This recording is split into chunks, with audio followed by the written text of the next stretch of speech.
पहले कहता है कि दो संख्या किसी तीसरी संख्या के क्रमशः 20% और 25% के बराबर है, तीसरी के ना, तो तीसरी अगर मान लेते हैं सीधा सीधा 100 इसलिए मान लेना कि 100 का 20%, 10%, 5% करने में बड़ा आसान रहेगा। 10% माने 10, 50% माने 50, 8% मतलब 8, 5% मतलब 5, 100 का, समझ रहे हैं ना, इसलिए 100 मान लिया गया।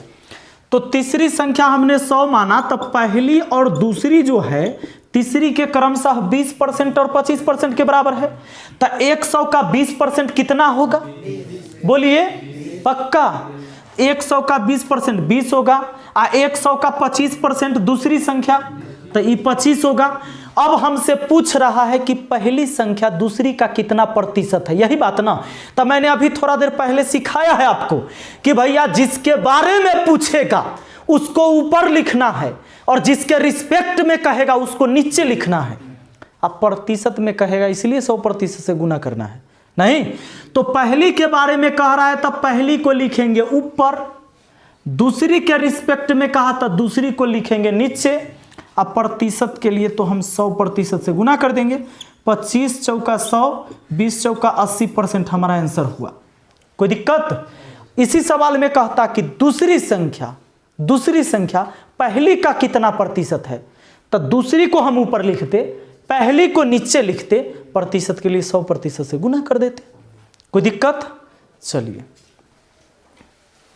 अब देखिए सवाल यही है, थोड़ा सा चेंज इसका भाषा हम कर सकते हैं। दो संख्या किसी तीसरी संख्या का क्रमशः 20% और 25% के बराबर है, तो पहली संख्या दूसरी के कितने प्रतिशत के बराबर है, ऐसा सवाल था।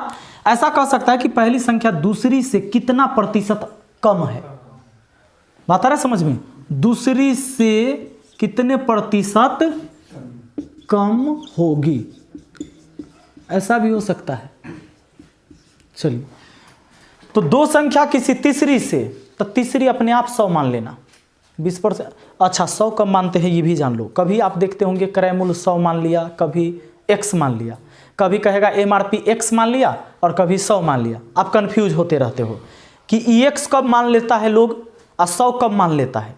तो याद रखना, इस पूरे सवाल में अगर रियल वैल्यू नहीं दिया हुआ है अमाउंट, तब आप 100 मानना अमाउंट।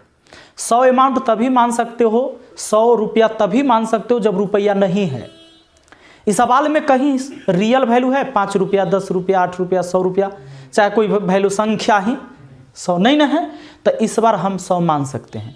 लेकिन अगर कोई भी सवाल में क्रयमूल्य विक्रयमूल्य लाभ हानि किसी भी प्रकार से रुपया का चर्चा हो गया हो, चाहे 1 के 2 रुपया का चर्चा काहे ना हो गया हो, आप 100 नहीं मानना। क्योंकि मान लो कहीं पर लाभ हानि हो गया है 1 रुपया या 2 रुपया, आप मान लिए हैं क्रयमूल्य 100 रुपया, तो गड़बड़ा जाएगा उसका रेशियो। लेकिन अगर पूरे सवाल में नहीं है रुपया, तब 100 मानना है। पूरे सवाल में रुपया यानी रियल वैल्यू नहीं है, तब 100 मानना है। बात आ रहा है समझ में? अब चलिए, x आप हमेशा मान सकते हो, कोनों में मान सकते हो, कोई दिक्कत नहीं है। हाँ, लेकिन जब पूरे सवाल में खाली प्रतिशत रहे तो 100 मान के बनाओगे, आसान हो जाएगा। अब ध्यान देना, सवाल में कहता है दो संख्या किसी तीसरी संख्या के क्रमशः 20% और 25% के बराबर है, तो तीसरी संख्या अपने आप 100 मान लिए हम, क्या कि में कहीं रियल में संख्या तो ना है, तो तीसरी 100 मान लिए। तब पहला और दूसरा अपने आप हो गया, एगो हो गया 20, एगो हो गया, क्या है कि पहला है तीसरी का 20% और दूसरा है 25%, तब 20-25 हो गया। अब इसमें हमें पता करना है कि पहली संख्या दूसरी से कितना प्रतिशत कम है। तब बताइए पहली कितना कम है? पहली है 5 कम किससे? दूसरी कितना है? अब प्रतिशत के लिए तो 100% से गुना। चलिए 25 चौका 5 चौका 20% कम है। पहली संख्या दूसरी से कितना परसेंट कम है? कोई दिक्कत है? समझ गए हैं? चलिए अब ध्यान दीजिएगा, क्वेश्चन है कि दो संख्या किसी तीसरी संख्या से क्रमशः 20% एवं 25% अधिक है, तो दूसरी संख्या पहली संख्या से कितना प्रतिशत अधिक है। यही बात ना? तो ध्यान दीजिएगा, पिछले बार क्या था कि दो संख्या किसी तीसरी संख्या के 20% और 25% के बराबर है। इस बार कहा 20% और 25% अधिक है। कभी कम कहेगा, कभी अधिक कहेगा, कभी कम अधिक नहीं कहेगा, सीधे बोलेगा कि 20% है। 25% है, कभी 20% अधिक कहेगा, कभी 20% कम कहेगा। 10% अधिक कह सकता है, 10% कम कह सकता है। बात आ रहा है समझ में? 30% ज़्यादा, 40% कम कह सकता है। तो सुनिए, तीसरी संख्या का ना, तो तीसरी संख्या उसी तरह अगर 100 मान लेते हैं तो दूसरी संख्या और पहली संख्या, पहली तो है 20% अधिक, यानी ई हो गया 120 चला, और दूसरा संख्या 25% अधिक तो वो 125 है। या तो आप यहीं से भी काम कर सकते हो, कहता है तो दूसरी संख्या पहली से कितना प्रतिशत अधिक है, तो दूसरी को देखना कि रियल में कितना ज्यादा है, 5 ज्यादा है। ये 5 ज्यादा है किससे? पहली से। 5 ज्यादा किससे? तब बट्टा में पहली संख्या हो जाएगा। 5 ज्यादा चाहे 5 कम, तो देखना है केकरा से कम या केकरा से ज्यादा, बट्टा में वह होगा। अब प्रतिशत के लिए 100 से गुना हो गया। चलिए काट लीजिए, 0 से 10 के आधा, 12 के आधा, 25/6, 6 चौके 24 और 1 25 है ना, यानी 4.1/6% अधिक है दूसरी संख्या पहली से। नहीं कोई दिक्कत? चलिए अब लीजिए, इसी सवाल को थोड़ा सा चेंज कर दिए। अब सवाल क्या बन गया सुनिए, दो संख्या किसी तीसरी संख्या से क्रमशः 20% और 25% कम है, तो पहली संख्या दूसरी संख्या से कितना प्रतिशत अधिक है। तो झट से हम तीसरी संख्या पहले लिख देंगे, कितना? 100, काहे कि पूरे सवाल में रियल संख्या तो कहीं नहीं है, प्रतिशत में नहीं है हमारा। अब चलिए, तो दूसरी और पहली, तो भैया पहली जो है 20% और दूसरी 25% कम, तब पहली 20% कम, तो 100 से 20 कम कितना होता है? 80 है ये, समझ रहे हैं? और दूसरी जो है 25% कम है, तो 100 से 25 कम कितना होगा? 75 होगा। अब हमको पता चल गया है, हमें तो पूछा है तो पहली संख्या दूसरी से कितना प्रतिशत अधिक है। ये पहली संख्या दूसरी से कितना ज्यादा? 5 ज्यादा किससे? ये 5 ज्यादा ही ना है, किससे? दूसरी से, यानी 75 से। तब बट्टा में कौन आएगा? प्रतिशत के लिए 100 से गुना, ठीक है ना। जिससे ज्यादा या जिससे कम वह जाएगा बट्टा में। आइए इसको 25 तिहाई 75, 25 चौके 4 पचे 20/3%, यानी 6.2/3% क्या अधिक? पहली संख्या दूसरी से 6.2/3% अधिक है। इसमें आपको MRP का चर्चा होगा, ठीक है। MRP मैक्सिमम रिटेल प्राइस, नहीं, यानी MRP अगर किसी वस्तु का 80 रुपया है तो इसका मतलब ये होता है कि आप मैक्सिमम 80 में बेच सकते हैं, उससे ज़्यादा लेना कानूनन जुर्म है, नहीं। अच्छा, MRP हो गया। इसी को अंकित मूल्य भी कहा जाता है, इसी को सूची मूल्य भी कहा जाता है, और इसी को छापा मूल्य भी कहा जाता है। क्रय मूल्य नहीं, मुंह तोड़ देंगे। सुनो, MRP और CP का मतलब कॉस्ट प्राइस, यानी जो वस्तु खरीदा गया, इसे क्रय मूल्य कहते हैं हिंदी में। इसको हिंदी में क्या कहते हैं? क्रय मूल्य। इसी को कहते हैं अंकित मूल्य, कहिए अंकित मूल्य, छापा मूल्य, ठीक है ना, सूची मूल्य, ये सब हो गया। अच्छा, इस CP हो गया क्रय मूल्य। SP का मतलब होता है सेलिंग प्राइस, यानी विक्रय मूल्य, ठीक है। अब प्रॉफिट का मतलब तो जानबे करते हैं, हर कोई लाभ में रहना चाहता है, नहीं। और लॉस का मतलब भी जानते हैं, जो कोई नहीं चाहता है, हैं, हानि। अब देखिए, तो भैया इतना बात तो आप लोग अवगत होंगे, और नहीं तो जान लीजिए MRP का मतलब जो किसी डब्बा पर लिखा हुआ है दाम, वो है MRP। क्रय मूल्य का मतलब जिस रेट से कोई वस्तु खरीदा जाता है, क्रय मूल्य हुआ। और अगर आप दुकानदार हैं तो आपका विक्रय मूल्य मेरा क्रय मूल्य हुआ। अगर मैं ग्राहक हूँ, नहीं, आपने मेरे हाथे बेचा, हम खरीदे तो वो रेट मेरा क्रय मूल्य, जबकि वही रेट आपका विक्रय मूल्य हुआ। कुछ लोग के दिमाग में बैठल है, ये क्रय मूल्य है, विक्रय मूल्य कैसे हुआ? रे पगला, हमर क्रय मूल्य, हम खरीदे तब हमर क्रय मूल्य, आ तू बेचा इसीलिए वही रेट तो हर विक्रय मूल्य। ठीक है ना। तो जिस रेट से कोई वस्तु खरीदा जाता है वो क्रय मूल्य, और जिस रेट से कोई वस्तु बेचा जाता है तो विक्रय मूल्य। 80 रुपया में आपने कोई सामान मेरे हाथे बेच दिया, मेरे हाथे बेचा, तो 80 रुपया आपका विक्रय मूल्य है, जबकि वही 80 रुपया मेरा, कोई दिक्कत तो नहीं है। अब आ जाइए, अब विक्रय मूल्य क्रय मूल्य समझ गए। अब प्रॉफिट कब होता है? जब कोई वस्तु हम कम में खरीद कर ज़्यादा में बेच देते हैं, तभी ना प्रॉफिट होगा। लाभ कब होगा? सिंपल। बहुत के तो दिमाग दुखाए लगता है, विक्रय मूल्य में से क्रय मूल्य घटेगा तब लाभ होगा कि हानि होगा। फार्मूला याद करता है, फार्मूला याद करता है कि लाभ बराबर क्रय मूल्य माइनस विक्रय मूल्य, कि विक्रय मूल्य माइनस क्रय मूल्य। पगला है, ज्यादा में बेचोगे तब ना तोरा लाभ होगा, कम में खरीद के तो घटाना है बड़के में से छोटका, यानी विक्रय मूल्य में से क्रय मूल्य घटेगा तब आपको लाभ होगा। अगर विक्रय मूल्य ज़्यादा रहेगा, क्रय मूल्य कम रहेगा, विक्रय मूल्य ज़्यादा और क्रय मूल्य तो घटा लीजिए, उतना के लाभ हो जाएगा। तो लाभ कब होगा? जब विक्रय मूल्य ज़्यादा होगा, क्रय मूल्य कम होगा। अब ध्यान दीजिएगा, हानि कब होगा? जब कोई वस्तु हम ज़्यादा में खरीद कर कम में बेच देंगे तो हानि हो जाएगा। तो उस समय हम हानि के लिए हम क्या करते हैं? क्रय मूल्य ज़्यादा रहेगा उस टाइम, अब विक्रय मूल्य कम रहेगा तो उसको घटा देंगे। कई रुपया की हानि होगा ये पता चल जाएगा। नहीं, अगर मान लीजिए कि 50 रुपया में कोई वस्तु हम खरीदे थे और 30 रुपया में हमने बेच दिया उसको, तो 50 में से 30 घटाएं तो 20 रुपया की हानि हुआ। नहीं, तो क्रय मूल्य ज़्यादा है या विक्रय मूल्य कब, तब ना हानि हुआ। तो रट्टे के जरूरी नहीं है, एक लोग रटता है फार्मूला बना के लिख के सजा के और फिर भूला जाएगा। तुम ऐसे काहे सोचते हो भाई?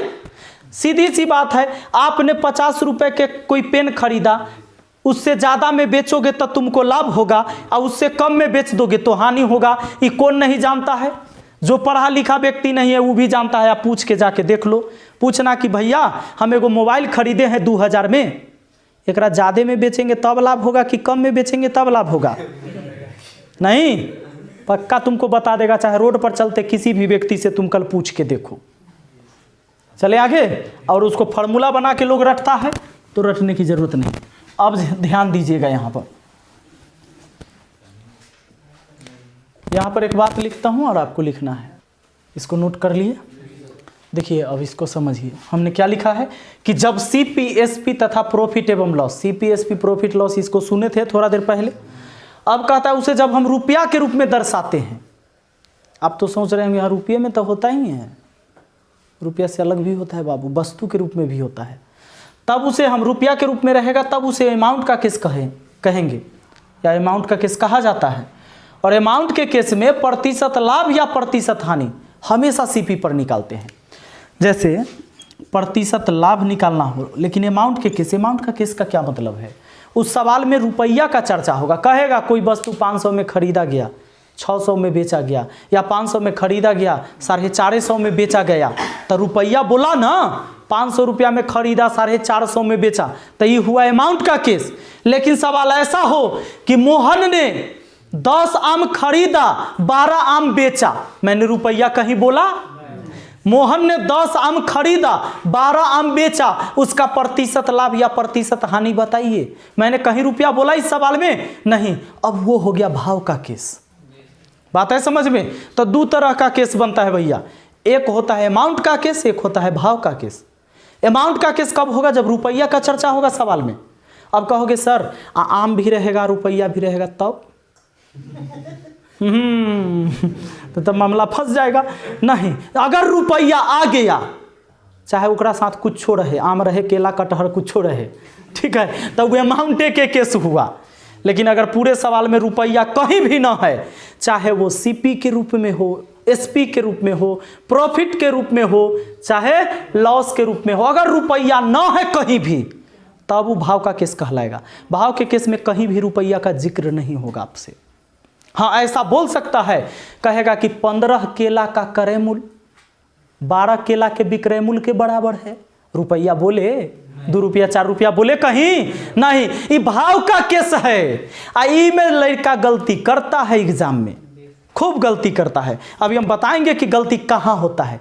कहेगा इतना छोटा सवाल गलती होता है, मार के आए हमारी तो रिजल्ट पक्का है और नहीं आया तो कहेगा किस्मत ठीक नहीं था।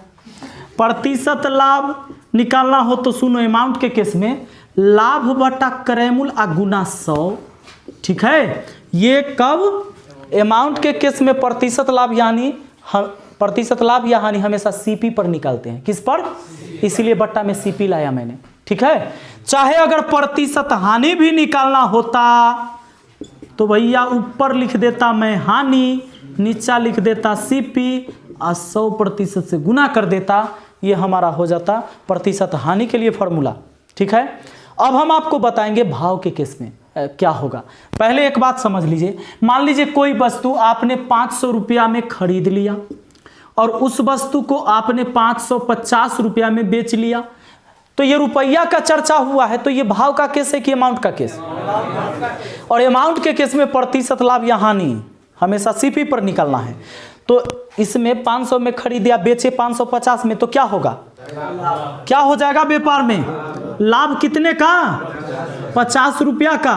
तो आपको अगर प्रतिशत लाभ निकालना हो तो क्या करना होगा? 50 का लाभ बट्टा में क्या लिखना है? सीपी यानी कितना? अब प्रतिशत के लिए अब लीजिए 2 जीरो से 2 जीरो कट गया, 5 दहाई 50 नहीं, यानी 10% का क्या हुआ? लाभ हुआ है, ठीक है ना। अब आगे बढ़ेंगे हम, चलिए इसको समझा जाए।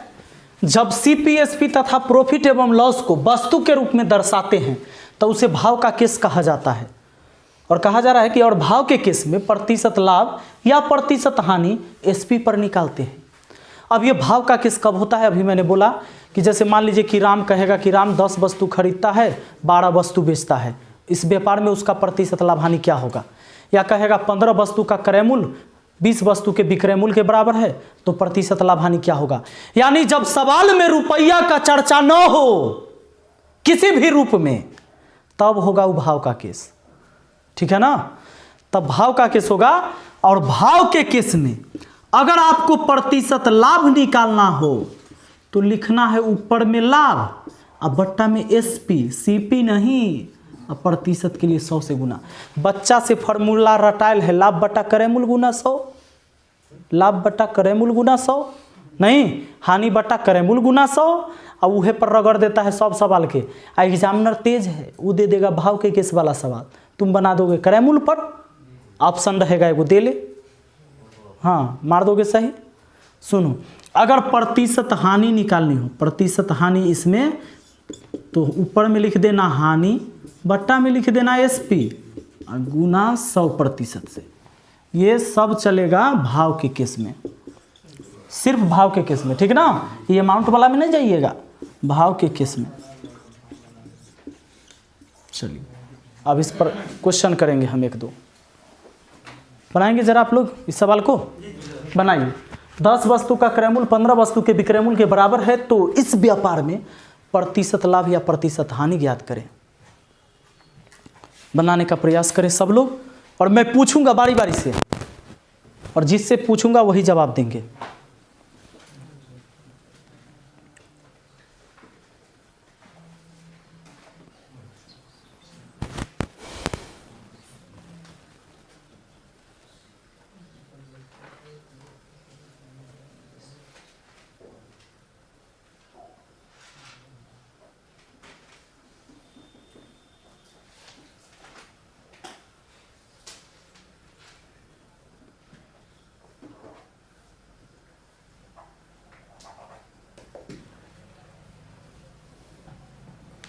बनाए हो क्या आया? क्या लाभ? आपका क्या आया? पीछे वाला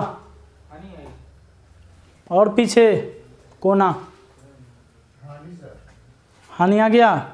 कितना का? इन्हें 50% का हानि हो रहा है, उन्हें लाभ हो रहा है। यानी एक बात से आप लोग सहमत हैं कि ऐसे सवाल में गलती होता था आप लोगों से, क्योंकि उल्टा पुल्टा अभी भी आंसर है, सब लोग का एक जैसा तो नहीं है। बड़ा छोटा सवाल है, देखिए कहता है 10 वस्तु का क्रय मूल्य 15 वस्तु के विक्रय मूल्य के बराबर है। इसका सेंस ये हुआ, इसका क्रय मूल्य विक्रय मूल्य के बराबर है, ऐसा बोला है ना। यानी कि जितना रुपया में 10 वस्तु खरीदा है ना, 10 वस्तु का क्रय मूल्य 15 वस्तु के विक्रय मूल्य के बराबर है। यानी 10 वस्तु खरीदता है, 15 वस्तु बेचता है। और देखो ये क्रय मूल्य विक्रय मूल्य के बराबर है, इसका क्या मतलब है कि जितना रुपया में 10 वस्तु खरीदा होगा उतना ही रुपया में 15 वस्तु बेचा। खरीदा है 10 गो आ बेचा 15 गो, 5 गो घरे से घट्टा है, नहीं बुझाया? 5 गो घड़ी से घट्टा लग गया तो हानि ना हो गया? नहीं समझ रहे हो? हानि हुआ कितने वस्तु का? 5 वस्तु का। और ये भाव का केस है कि अमाउंट का केस? तब भाव के केस में बट्टा में क्या लिखना है? एसपी कितना है भैया? हाँ, प्रतिशत के लिए 100 से, ठीक है। 5 से काटा 3 बार में 100/3 यानी 33.1/3% हानि है ये, ठीक ना। ये है गलती, हम ऐसी ही बोलते हैं कि ऐसी बोलते हैं हम, ऐसी हम कुछ नहीं बोलते हैं, सब के वजह है रे बाबू, 8 साल से पढ़ा रहे हैं। चलिए इस सवाल को आप लोग भी बनाइए।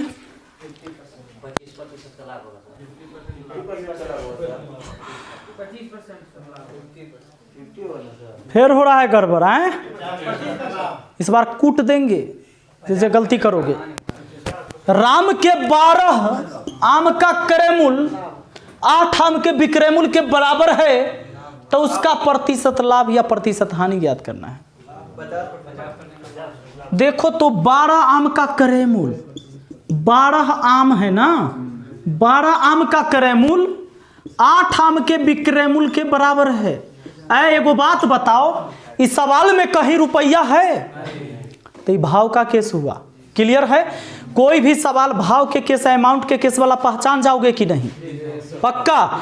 जे में रुपया कहीं भी आ गया तो वो अमाउंट का केस है, और जब रुपया नहीं आया तब पक्का ना, चाहे वो किसी रूप में हो रुपया, तब अमाउंट का केस होगा।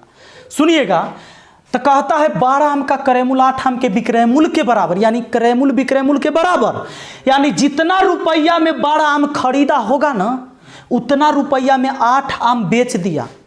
8 आम बेचा, 4 गो बचा लिया, 4 गो बचा लिया। बड़ा चालाक है, जितना रुपया में 12 गो खरीद के लाया उतना रुपया में 8 गो बेचा, रुपया तो ऊपर हो गया और 4 गो आम तो बचल है, यानी वही लाभ हुआ उसको 4 आम का।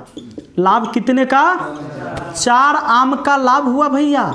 तो आपको तो निकालना है प्रतिशत लाभ, क्योंकि लाभ हुआ है तो प्रतिशत लाभ निकालेंगे, और हानि होता तो प्रतिशत हानि निकालते। सुनिए, तो यहाँ लिखेंगे 4 बट्टा में कितना? 8। क्रय मूल्य ना लिखोगे 12, 8 लिखिएगा, और प्रतिशत के लिए क्या करिएगा? 100% से गुना, 4 दूना और 2 से कटा, यानी कि 50% का लाभ कमाया इस व्यापार में।